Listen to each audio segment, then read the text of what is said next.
Hey there YouTubers, this is Amberola1B presenting another one of my ancient old pieces of audio equipment. Today I'm presenting a military wire recorder made by the Utah company, and it's called the Magic Wire recorder. Now this machine here was given to me by my friend Kevin, who's been busy helping me learn how to fix pieces of audio equipment. Mainly old vacuum tube style pieces of audio equipment because they're easier to service. And this machine he gave me, and I think he was trying to see if I could learn how to disassemble it properly and replace the capacitors, and to adjust and clean the motor and reassemble it and get it working again. Now I did a pretty good job of it. There was maybe one or two little things that he had to help me fix, but most of this machine I restored myself. It's not in the case yet, but I wanted to leave it out of the case just to show you the insides of it and what I did to it. Now down here we see the microphone input, we see the tone control, and it's also the on-off control, volume control, and the switch for playback and record. And when it's connected to the AC, when you have it in the playback, this green light lights up, and when you have it in record, the red light lights up so you can know what position it's in. Over here we have the stop, playback, and rewind switch. Now up here we see the drive side of the wire recorder. This is the supply spool, and this is the take-up spool. Now the way the wire is threaded from one spool to the other is it comes off the top of the supply spool through this little arm here, which moves back and forth to distribute the wire evenly on each spool, and then it goes past the erase head onto this roller, which revolves as the wire recorder moves, down through the record playback head, which has a little, almost like a compartment door on top of it, which keeps the wire seated correctly in the playback record head. And then it goes down around the top of this roller here, underneath the record playback head, and through this little arm, which also moves back and forth to distribute the wire evenly on the take-up spool, and then goes counterclockwise onto the take-up spool.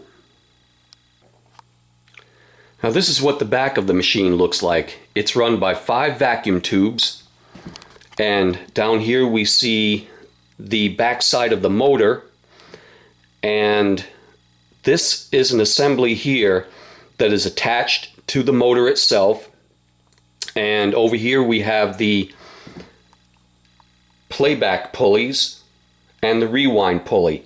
Now this is a 2-speed machine, and this pulley has 2 different grooves in it, one for recording and playing back at a faster speed and one for recording and playing back at a slower speed.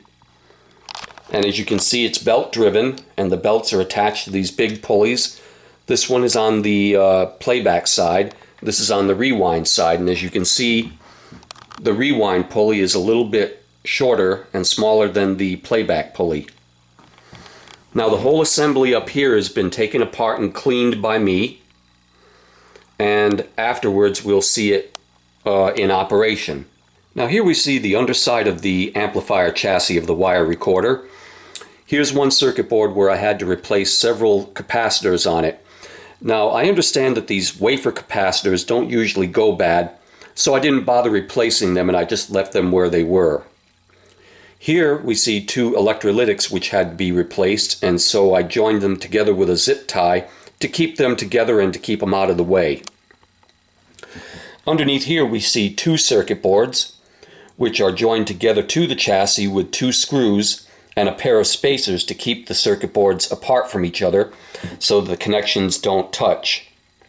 Now my friend told me that the easiest way to replace the capacitors inside the circuit board on the second one was to just clip them one at a time from each connection on the top and on the bottom, and just pull the old capacitor out and feed the new capacitor in and solder each connection one at a time. Because I was trying to figure out an easy way to take this apart by unscrewing it, but the wires are kind of tight and there's not much slack on them to remove the circuit boards enough so that I can just work on them open. So I had to leave it together while I replaced each capacitor individually. But when I did work on this machine, I removed the whole lower chassis from the upper part of the framework of the mechanism, and I removed the gear train to get into the other part of the mechanism to repair it. Now, when I did take this machine fully apart, I did have to clip certain wires, but when I did that, I labeled them with tape so I'd know where they went, and then I took pictures so that I'd know where each wire was connected when I had to resolder them. Now here we see the back end of the drive side of the motor with the motor shaft here, and attached to the motor shaft is a brass bushing which has a white rubber O-ring attached to it, so that when each pulley is engaged to be driven by the motor, the white O-ring will rub against the back of each pulley, driving it in the direction it needs to go. Now when the motor is engaged in playback, you can barely see the rewind side move out of the way so that it removes the friction from it so that it can move freely to play back or record a spool of wire. Now you can barely see it move, but it moves just a tiny bit out of the way so that the friction is all concentrated on the playback pulley.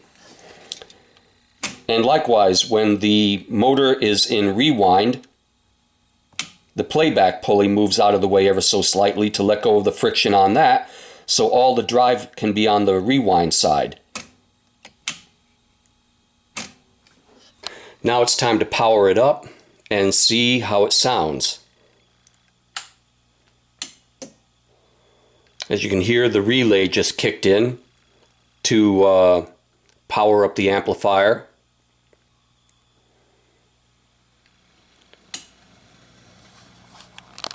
And now it's at full power and ready to play. As you can see, the green light is on, indicating that it's in the playback mode. And if I was to do this, and even though it's kind of like a little bit too bright and it's not showing red, now the record light is lit.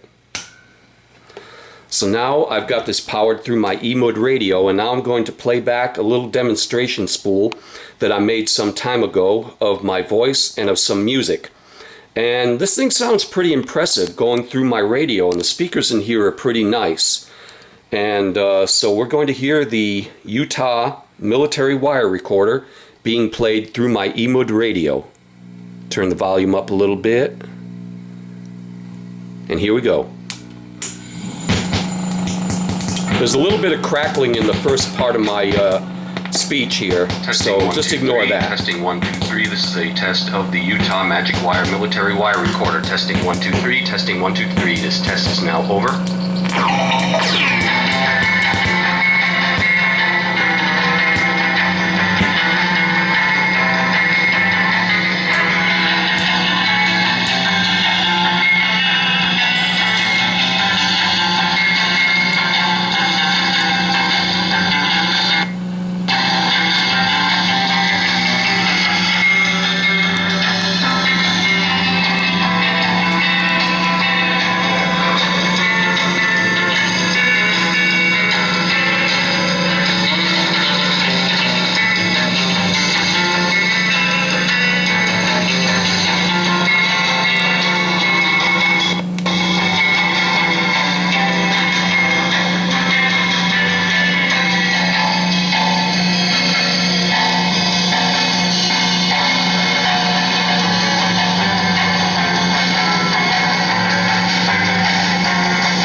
As you can see, both spool aligning rods are moving in the same position at the same time.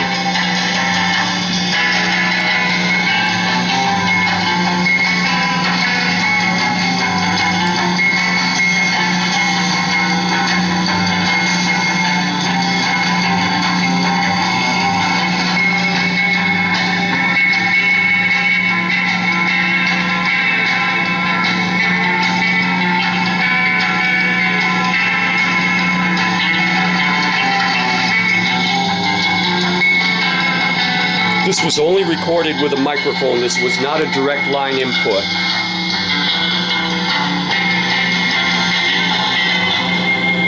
WJNL.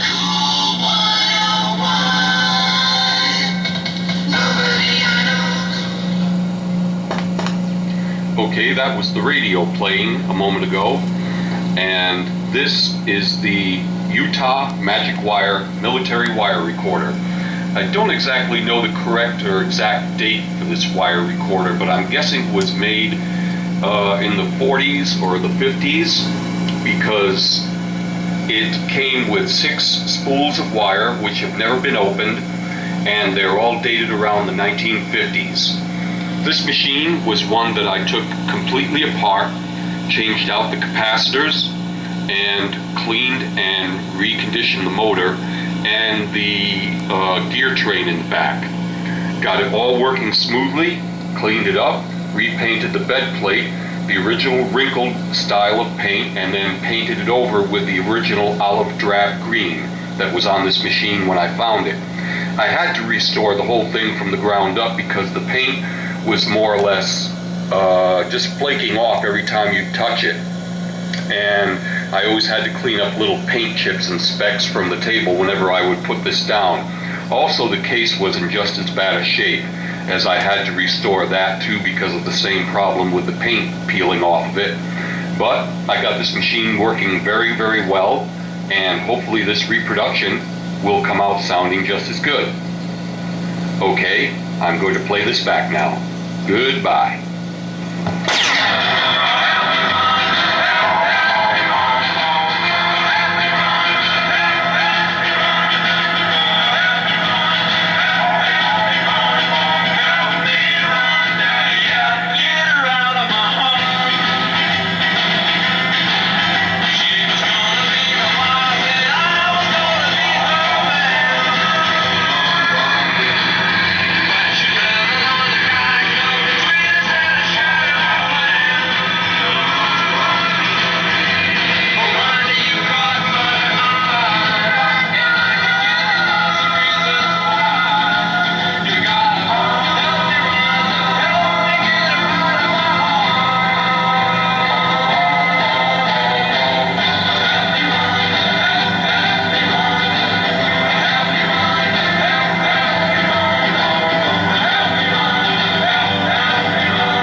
Okay, this is the microphone I'm going to use for this recording that I'm going to make, and it's plugged right into the unit here. It screws into the record jack, and now I'm going to place the record playback switch into record mode, and I'm turning up the volume. And even though the microphone's about 1.5 feet away from my mouth, it's already registering my voice on the view meter, so it's got a very strong signal that goes through it.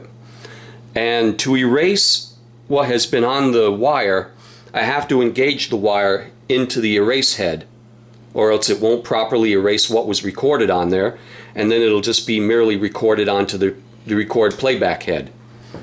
Okay, now I'm going to make a recording here. I'm going to turn the volume down a little bit because I want to hold the microphone close to my mouth. And here we go. It's going to record a signal now. All right, testing 1 2 3, testing 1 2 3. This is a test of the military wire recorder by Utah, the Magic Wire recorder. This is a test. This is a test. As you can see, the view meter is registering my voice with ease, and the volume control isn't even really turned up all that much. It actually goes all the way to the other end, pointing towards the microphone plug.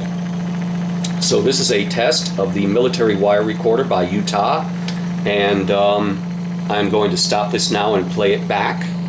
It takes almost as long to rewind this wire as it does to record on it or play it, because the spools don't really move much faster in rewind than it does to play a wire.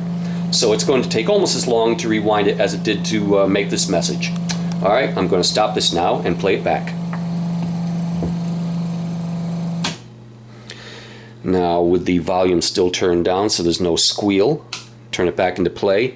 Now I can turn the volume up and you will hear it.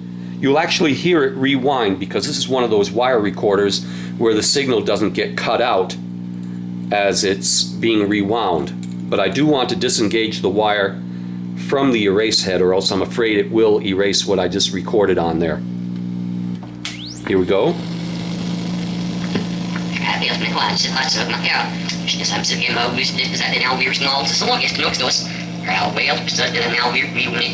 But at least I'll also be able to tell when to stop it because you'll hear the music playing from the previous recording.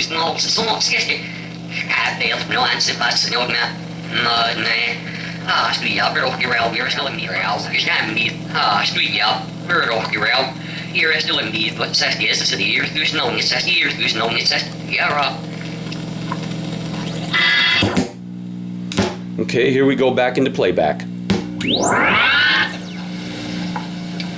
Alright, testing 1, 2, 3, testing 1, 2, 3. This is a test of the military wire recorder by Utah, the Magic Wire recorder. This is a test. As you can see, the view meter is registering my voice with ease, and the volume control isn't even really turned up all that much.